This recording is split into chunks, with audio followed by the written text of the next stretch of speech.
Hello, friends and residency candidates, and welcome to today's discussion where I have the pleasure of speaking with the program director for the Jacobi Medical Center and Albert Einstein College of Medicine Internal Medicine Residency Program, Dr. Andrew Gutwein. So hello, and thank you so much for being here. My pleasure. Well pronounced. Thank you.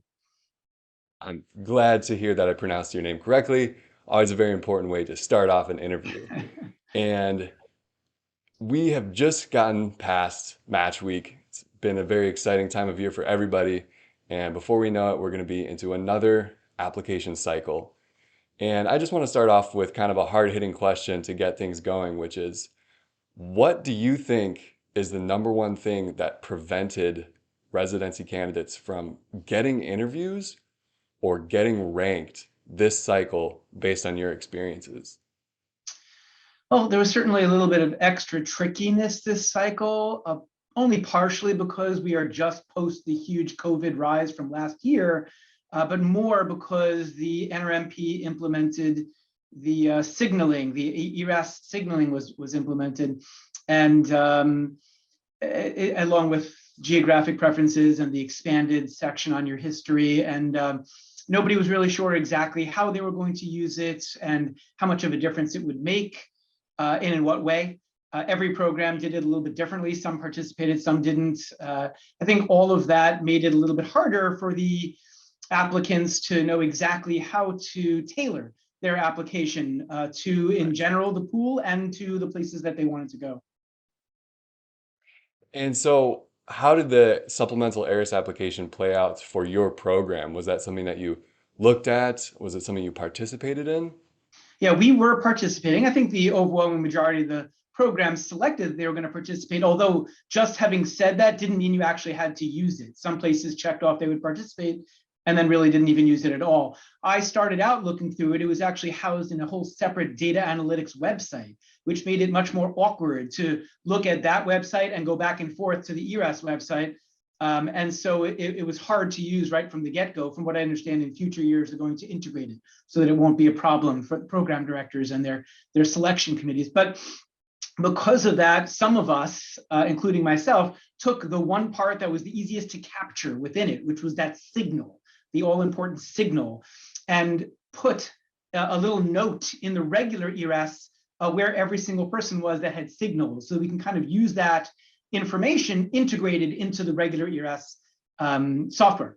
Everything else I found over the first few days of trying to look through geographic signaling, the extra history stuff from the resume, found it very hard to use, found it somewhat redundant and not particularly necessary. This is just one person's opinion, one program's opinion. And I wound up almost completely only using the signaling. That's very interesting because so many applicants were so confused about how personal they should be making that section and should they be including new experiences that weren't found on their CV. And it's not necessarily surprising to hear that the most important piece of information was actually that signal and not just the three sentences that they could add for five different experiences chosen throughout their history. So was that something you then used to select interview candidates? I would say that the way we tried to use it, and again, every place is probably a little different, is first I went through the people that signaled, giving them sort of a higher chance of getting some of those interview spots, and then went through all the others that hadn't been screened out from various filters that all programs use. So I still looked through, I don't know, 2,500 applicants, of which only maybe 500-600 had signaled of those, give or take. But you had a much higher chance, probably twice the chance of getting an interview here at Jacobi if you had signaled us. You got that first bite at the apple. Yeah, and that still seems like a lot of signals for one program, especially, it's about 20 to 25% of applicants who applied also signaled your program. I think that shows a very vested interest. And that's something that I think residency programs have a hard time distinguishing nowadays is where is the vested interest in our program and where is us just being another application. So, when you're looking through applications, you mentioned filters, and what are some of the filters that program directors have at their fingertips, whether or not you use them but that they can use to actually screen applicants? I mean, the most obvious filter that probably every program in the country uses in some way, shape, or form is by step scores. And everybody might think, oh my God, that's a horrible thing. We should be doing everything completely holistically. But let's face it, I got 5,000 applications this year. I simply can't possibly look through 5,000 applications. It's not in the old days when ERAS opened up September 1st. I used to have a good 9 weeks to fully look through it before you hit November 1st and started interviewing. Now they open at the end of September. We really only have 4.5 weeks to look through. So they've cut in half how much time program directors have to look through these applications. And so everyone uses some sort of version of cutting off at step scores. And then after that, it's a wide variety of how people use things. I personally do things, I think, maybe differently than many other program directors, where I break up my filters by regions of the globe. So I have 11 different filters to capture the international medical graduates from all over the globe into different pools. And that way I can try to get the best of the best from everywhere. We are, by and large, mostly an international medical graduate program, Jacobi Medical Center. I'm sure there are many programs in the US that are almost completely American medical graduate programs that don't use anything like my filters. So it'll vary considerably. And so that leads me to a few questions which I want to get to. But the first one is, what has led to your program being primarily IMG in the staff or the residents? Historically, if you go back, I don't know, 40 years, something along those lines, maybe a little bit more, Jacobi was actually all American medical grads, very highly sought after for the American medical grads. I think as soon as the HIV and AIDS epidemic hit in the early mid 80s, a lot of programs that were inner city hospital programs like Jacobi started to have the American medical grads kind of fleeing those areas because of the great unknowns that were coming with HIV and AIDS. I'm not blaming anybody. And then over time, even though that pandemic of HIV really became much more controlled and more of an outpatient disease, really the hordes and throngs of American medical grads didn't really come back as much as you might expect to the inner city hospitals. I think partly just, best guess, generationally, people wanting to have a little bit more of the better amenities that the private hospitals that aren't in the inner city afford. And places that are in the inner city hospitals don't tend to have quite as many of those amenities. And it just became established that a lot of them were inner city hospitals as IMG programs. Mm-hmm. Yeah, that makes sense. We're kind of lucky to be one of the top IMG programs because we get some of the best from everywhere. This past match was amazing. Well, I'm extremely glad to hear that, and I'm sure that your residents are going to hopefully open new doors and, be learning so much from your program. And you have mentioned that you use filters for the step score, for example. And now step one is going to pass fail. And, historically, step one is the score that most candidates, especially IMGs, are going to have when they apply. But now with step one going pass fail, I do find it less common for applicants to have CK, or let's say it's missing more of the time. So do you think that's going to especially adversely affect IMGs who don't have their CK score yet? Or how do you think that's going to play out for the upcoming match cycle?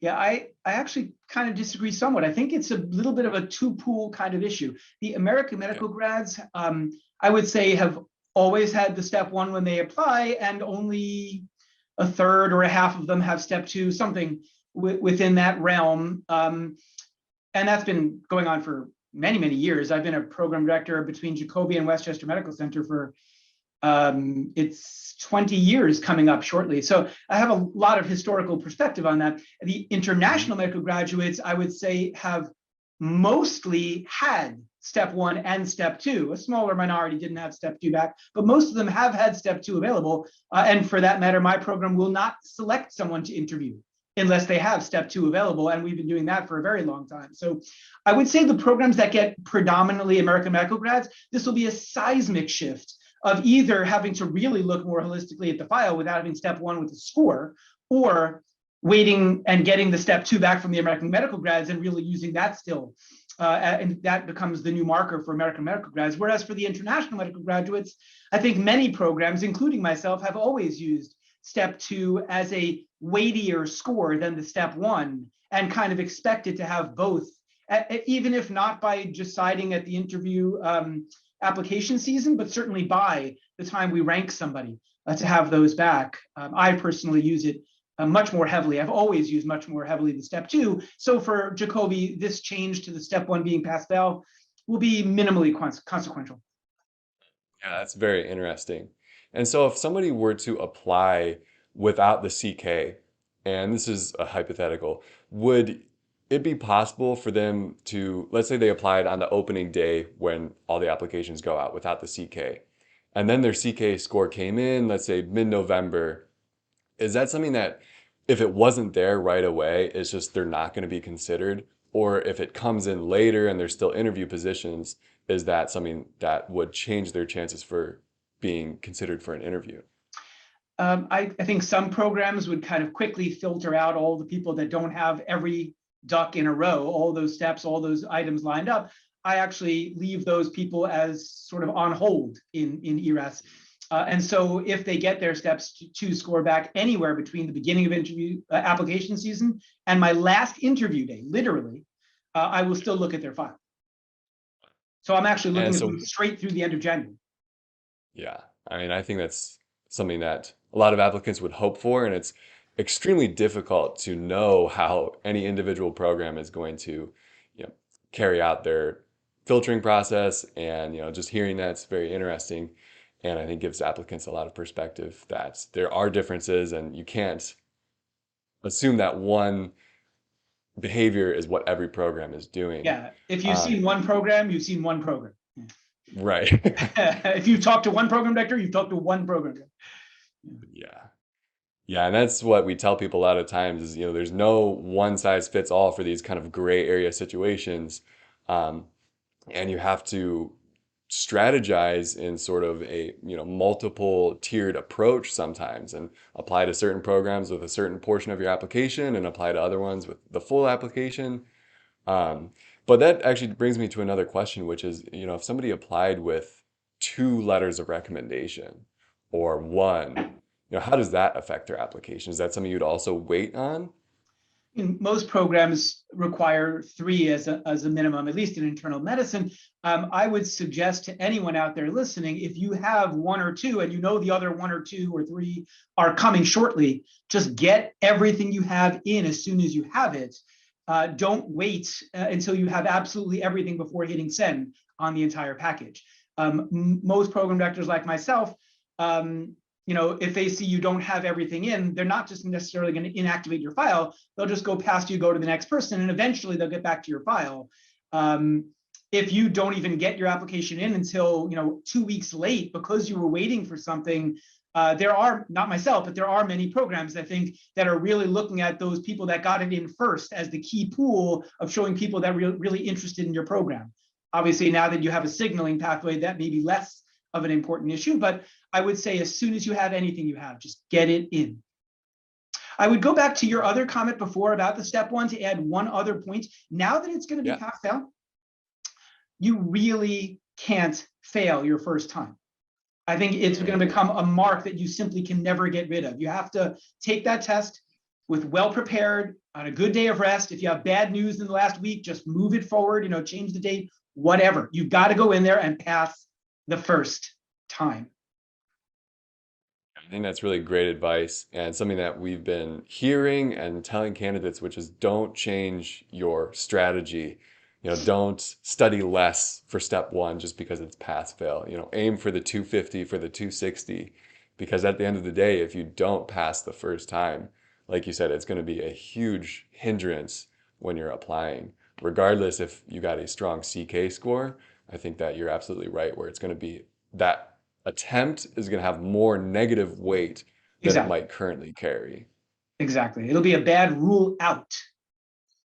Right. And so once you actually get applications, let's say you're looking through the ERAS experiences section, what types of things are you looking for? What types of things have you seen that maybe are red flags or off-putting and have a negative impact on the application? Probably the only thing I would call a red flag, because there aren't many on the resume, is just large amounts of time that aren't accounted for. Somebody has 6 months unaccounted for, probably not the end of the world. Maybe we just assume you're studying for steps or whatever. Something happened in life, a child or this or that, a family issue, whatever.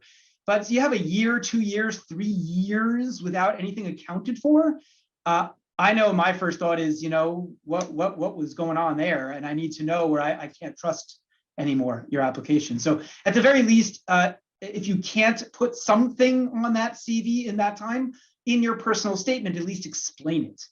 And don't leave it out there as a big red flag. But otherwise, what are we actually looking for? I guess are the two main things would be people that have research skills. And that would be partially because Jacobi happens to be a center that's heavier on research than maybe the average program. We have a lot more research resources. We have people getting into high-level fellowships from our program because of their research, things like that. So we tend to attract those kinds of people. And then, of course, American US clinical exposures, as you would know from anywhere. Everybody wants to see that people have had some sort of US clinical exposure, partly just so we know you'll settle into this different system. It's different than many other places in the world. And partly because that way we can get letters of recommendation from US letter writers, and those, of course, are going to carry more weight to us than people writing letters from other countries where we don't know if they know the right things to say, the right things we want to hear to let us know this person is going to thrive in the US environment. And what sorts of things do you look for when it comes to letters of recommendation? I mean, they have a tendency to sometimes sound very similar, but I think when you're really looking at them, you can tell when there's a genuine connection, a deep knowledge of that person and intimacy of working with them, and a true expression of their recommendation. Is that something that you can speak to? Yeah, I mean, obviously, I can't give away every secret of a program director to what we look for in letters, but you touch on one of the most important points, which is does it sound like this letter actually is someone you worked with closely enough that they actually got to know you as a doctor and as a person? And this gets to what happens on interview day that I suggest for people is don't just be the doctor that they want. During the interview day, you have to come across as the person that they want. And it's the same thing in the letters. If you've worked with that person for several weeks, maybe even longer, and they've gotten to know you as also the person that they really got to know, not just the doctor they got to know, then it's going to come across much more strongly, much more robustly in the letter. And is it something that you look for if somebody doesn't have any US letters of recommendation? Is it something that they could still potentially get an interview with, or is that basically discounting them? Again, every program director is a little bit different. Personally, we will only then give an interview, almost only, if that person has had a referral. Like one of my current house staff says, oh, this one is fantastic, you should interview this person. And I look at the person and they have no US letters. I will still actually consider that person because they've gotten a strong referral from someone I know and trust, one of my own residents. So there are exceptions like that. But generally speaking, people really do have to put the effort into getting US letters. And honestly, a lot of the ones during COVID where people did these remote US exposures from other countries, they never actually were in the US, those letters most of the time do not come across very strongly. Of course, it's harder for that person in America to get to know you and really get a good feel for you. And some of those people actually write letters that are literally identical to each other. They worked with 70 people over like several months or 30 people over several months, and every letter is exactly the same as the other. I notice this kind of thing. I'm reading thousands of letters, and then I completely discount the letter. It's useless. Yeah, yeah, that definitely makes sense. What are some of the biggest lessons from these past 2 years now of virtual interviews? Virtual interviews were surprisingly good, meaning they could have been a fiasco from what everybody was worried about, especially with how fast we had to kind of implement and figure out what we were doing and reinvent the wheel. But in the end, I think we did get a pretty good feel for the other person through the virtual interviews. I think the applicants were maybe at a little bit more of a disadvantage because they didn't get to physically come look around the place, get that feel that you get when you interact with people in person, like in the program, the current house staff. So in a sense, they were a little bit more disadvantaged. But overall, generally speaking, definitely much better than it could have come out to be. I think in the future, there are some people talking about, oh, we should go virtual forever. I think that's ridiculous. Not for me, for the applicants. You guys, the applicants that are listening to this, it's so important to go to, if you can, go to a place, get a feel for it, talk to as many people as possible, look around, and really, you're going to be choosing what a place that you're going to stay for 3 years for internal medicine, longer for some other specialties. And not just that, you're choosing the place that's then going to help you make your career for the rest of your career. And it's going to shape you for the rest of your life, essentially. So it's too important. I know it saves money to do virtual, it's less travel, all those things. I get it, but it's much more important to come make that decision optimally. So it's totally worth going back to the in-person this coming year. If we're able to, we're going to try to. And if we can't, we'll do maybe some sort of hybrid thing, since some other countries may not be able to have people come fly into the US yet. We'll see when it gets closer. Yeah, I think that makes a lot of sense in the capacity of getting to really know programs, and being in that space has such a profound impact on your impression, and it's easy to hide the things that you don't want people to see or to know about when you only have a box this big to show during an interview. Absolutely. Yeah. So when it comes to post-interview communication, is that something that your program allows? Is it something that you feel is beneficial, a very strong thank you letter after an interview or a letter of intent to rank the program?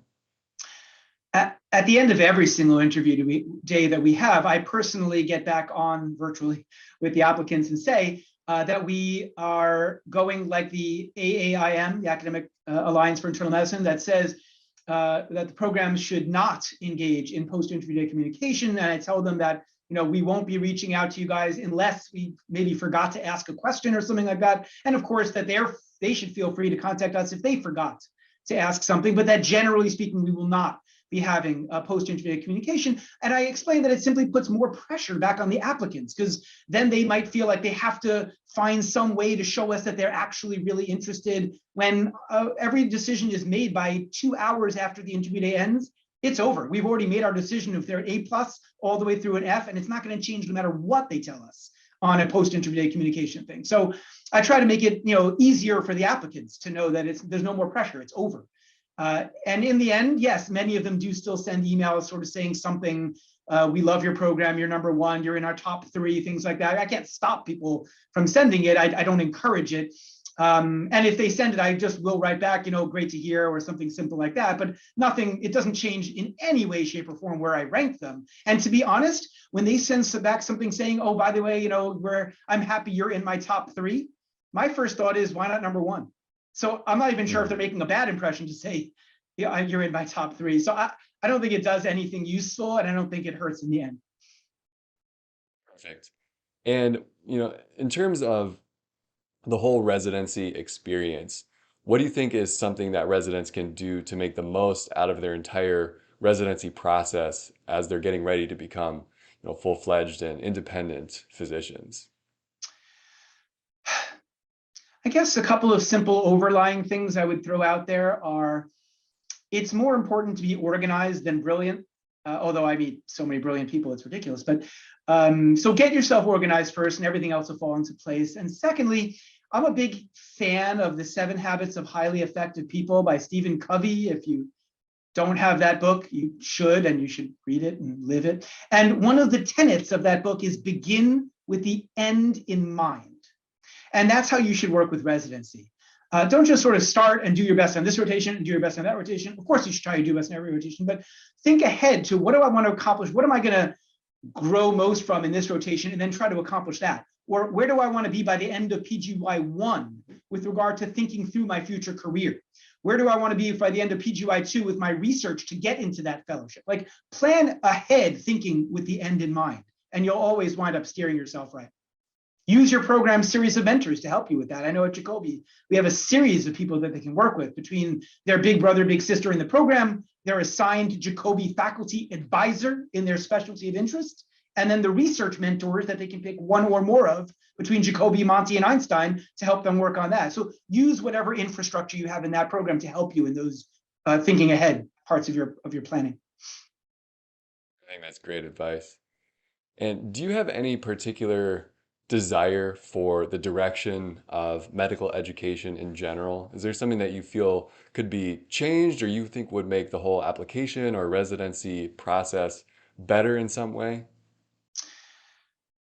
Making the application process better is hard. There was actually just a good article, I guess it was 6 months ago, maybe, or a little bit more, by Eric Worm, another fantastic program director, where he broke down, he and several people on that article broke down many possible ways to make a streamlined process for this prisoner's dilemma that we're stuck in with regard to the application process. I'm not sure any of them are highly implementable, simply because there's many different stakeholders between the NRMP and ERAS, the medical schools, the programs, the applicants. It's a very complicated system. I think ERAS, to their credit, it's a good first step, this signaling. I think that is the best way to sort of quickly implement something that will help everybody, help the applicants, force them to think through which programs, as they look through online, with now plentiful things to look through because of COVID, we all had to start putting more online, to really sort of think ahead. And then from our side, to help us really know who are the ones who are more likely to be interested in our program. So that's probably the best quick way to pseudo solve the application problem. I would say for educational purposes going forward, probably the most important change that's happened in the last decade, maybe even since residency started at all, is these X plus Y systems that many programs have adopted, where you have X amount of time of something and then Y amount of time of ambulatory, and it marches through the whole 3 years for many programs. We are changing this coming year, actually, to going to a 6+2 system, 6 weeks of something, 2 weeks of ambulatory, et cetera, marching through the whole 3 years. And many programs have different versions of this. And I think that was a great change, because it separated out the overlap of responsibilities from inpatient and outpatient side, and really made that protected ambulatory time, because ambulatory training is seen as incredibly important by the RRC. And I honestly believe it's incredibly important as well. Even if you don't go into primary care, learning that in the ambulatory setting is so important for many different specialties that have a predominance of ambulatory in their work. And separating it out like that was a fabulous move. I think it only makes the program better. Yeah, perfect. And so my last question is for the applicants that are getting ready to apply in this upcoming cycle. And during May and June and July, they're really going to be getting their materials together. What's the biggest piece of advice, or maybe a mindset or a task? What would you tell them to focus on in these next coming months? I guess I would say one of the most important parts really is that US clinical exposure that we talked about before. As COVID and the pandemic wane, thank God, it's time to really put the effort into coming to the US for hands-on clinical exposures, and try, if you can, I know not everybody can, not everybody has every option, to try to get them in a non-sub-specialized area. Some people come in and do, electrophysiology for a month. That's lovely, especially if you're interested in electrophysiology, but in the end, are you really going to have such a high level of ability in that subspecialty to impress those attending so that they write an outstanding letter? Or is it more likely that you're going to impress somebody in general medicine or hospitalist medicine, outpatient primary care, something a little bit more standard rather than sub or sub-specialized, and that way they can really see your amazing abilities right away and write that incredible letter that you really want. So consider that when you're looking for places to work at. Try to get inpatient side and outpatient side if possible, but if not, at least try to get at least one inpatient rotation, some sort of externship in a hospital setting on the floors or units or whatnot. Having said that, we all know as program directors, not everybody has every opportunity, and we will still look through whatever exposures you get and try to weigh that in. Fantastic. Well, Dr. Gutwein, you've provided so much excellent information and perspective and insight into the application process and what applicants can be doing to optimize their chances, especially international medical graduates. So thanks so much for taking the time today. We all really appreciate it. I'm really happy to help.